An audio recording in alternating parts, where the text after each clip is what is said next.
Look at yourself in the mirror and tell yourself that you're lying to yourself. You're kidding yourself. The reality is that that doesn't exist. Growth is the single number one determining factor in whether or not you're going to hit your goals. Whether that be through the agent attraction side, the rev share side, selling houses on a team, it all comes down to growth at the end of the day. And I see a lot of people make a very critical mistake when it comes to running a team. And that is the people who say, I just want a Navy SEAL team. Raise your hand, just be honest if you've ever heard those words or you've ever said those words yourself. I just want a Navy SEAL team. I just want to hit 200 million with 3 agents. Be honest. I know you're on the call. Yeah. Whoever wants the 200 million, 400 million numbers with 3 agents, just be honest, raise your hand, and then find a mirror, look at yourself in the mirror and tell yourself that you're lying to yourself. You're kidding yourself. The reality is that that doesn't exist. You're not going to get there with just 3 people. And the way you find 3 great people is by recruiting 30 people. The quality is always in the quantity. And you're really not. I'm in a group chat with Mark Pattison and Colton Whitney. And Mark just constantly gives Colton trash about the fact that he's not hitting the same numbers. And Colton's like, well, I actually care about my people. I want them to succeed. I believe you can have both. I believe you can recruit a ton of agents and care about everyone and give them the opportunity to succeed. Okay? It's not one or the other, but the way you find your best people is by consistently bringing people in. And the way you help your existing agents is by growing your team. And we'll talk all about that. So I'm going to hop into my slides really quick and we will get to this. So this is what I titled it. We want to be predictable. We want to create a machine. I want you all to build a recruiting machine regardless of what your goal is. Can you guys pop in the chat what your goal is for the year? How much you want to sell in terms of units or volume?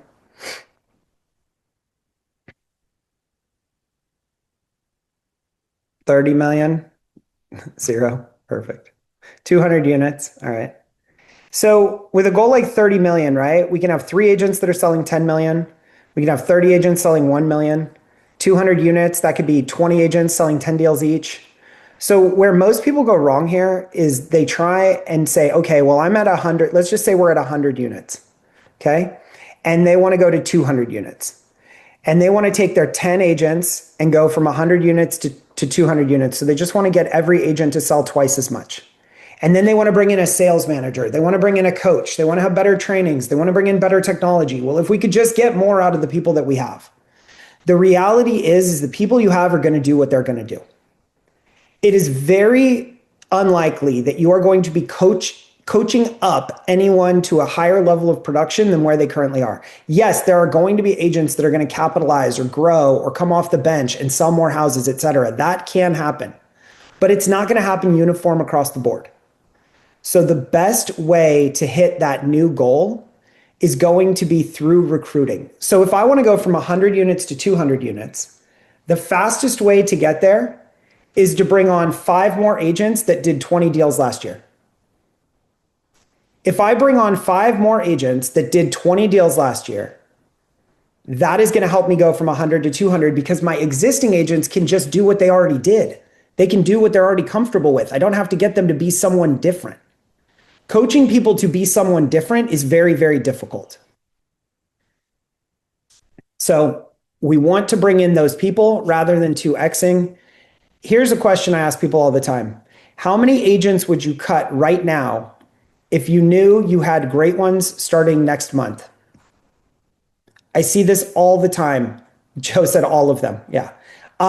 We see this every single week. We see people come into the office and they look around the room and they're like, man, I wish I could get rid of that guy. He's not a culture fit. He has the wrong attitude. Like something is going wrong, but I'm handcuffed because he's a top producer. He did 20 deals last year. He sold 30 million, whatever the case may be. How many of you struggle to enforce your standards? Okay, well, we said that if you don't sell a house every 3 months, we're going to put you on probation, but I don't have anybody coming in the door, so I'm going to let my standards slide.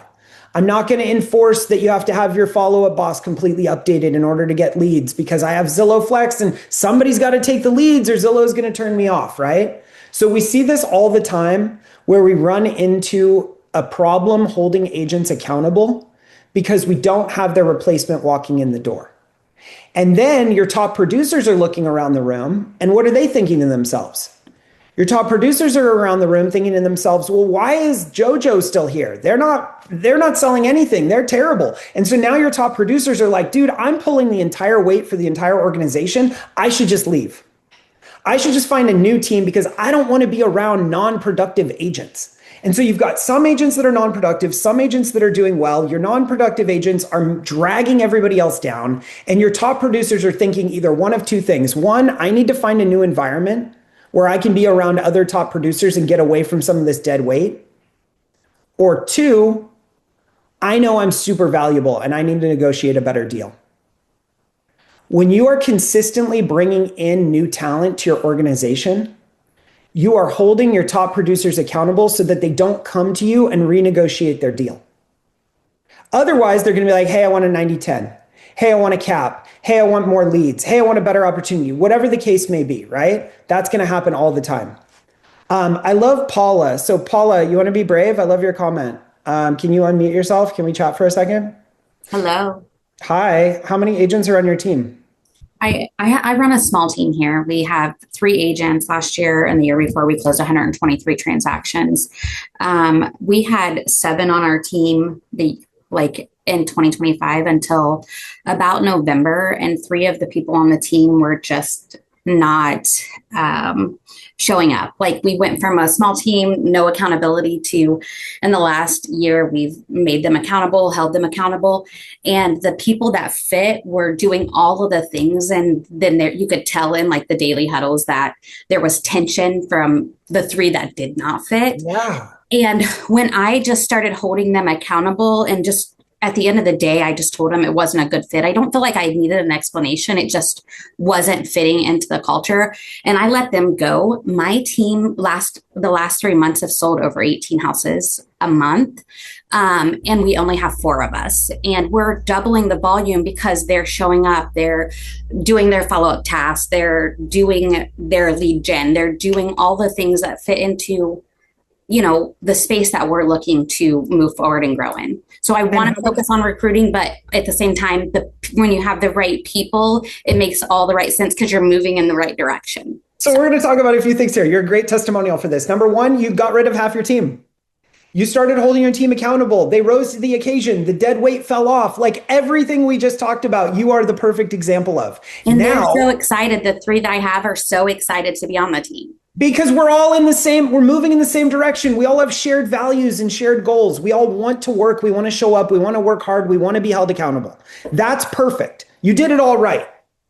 Now we need to make sure we're consistently recruiting, because otherwise you give those 3 people too much power. And you want this to recruit because right. because they're like, I don't want anybody else on the team that. No. So this is where everybody screws it up. So you did everything right to this point. But you are now in homeostasis. One thing that is constant in the world is change. One of these people is going to quit, get married, have a baby, die, leave the team, start their own team. Like, something is going to happen, and there's only 4 of you, which means if one person does one thing, that's 25% of your workforce. So you cannot have that many eggs in one basket. Even if, Paula, you start a new thing where you say, okay, here's my standard. You have to be full-time. You have to have sold 6 houses in the last 12 months, or 12 houses in the last 12 months, or you need this or that. Whatever your standard is that you're going to start recruiting to, you can make that high. You can say you have to do 20 million in the last 12 months to join my team. I don't care where you set your standard, but you need to be bringing on 1 person per month consistently now who hits that standard and starting to grow, because something will change. And you need to build a bench. You need to be in the habit of recruiting. You need to be reaching out to people. You need to be building relationships with agents in your market. You need to be setting up a funnel. All these things have to happen. Otherwise, something will change. Someone will leave, or someone will renegotiate on you or something, and you'll be back where you started, or taking a few steps backwards. So as long as you are very systematic, and we're going to get into that in a second, about who you bring on, then you won't disrupt your culture. Does that make sense? Yeah, I think that's the biggest thing. I actually have people who want to come to my team. I just am like, I don't know if you fit. Right, And so I right. want to know what my, like, yes, I know what I'm implementing, but I think I have to have a process. And if not, then I'm not going to keep that culture. So I'm excited about Perfect. what you have to say today. Okay, perfect.